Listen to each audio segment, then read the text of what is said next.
এই যে এই গরমে, তীব্র গরমে আপনি প্রচার সারছেন, নির্বাচনী প্রচার, তো আপনার ডায়েট পাতে কি রাখছেন? মানে দুপুরের লাঞ্চ, সকালে কি রাখছেন, দুপুরে কি রাখছেন?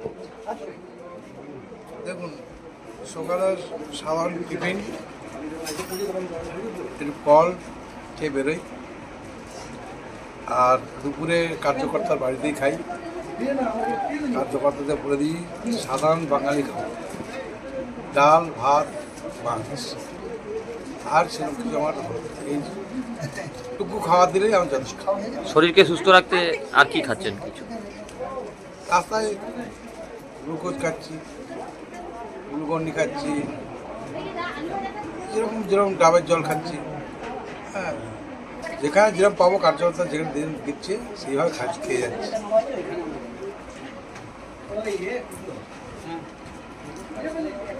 আর কে বুঝবে? 3-4 জন বসানো ছিল যে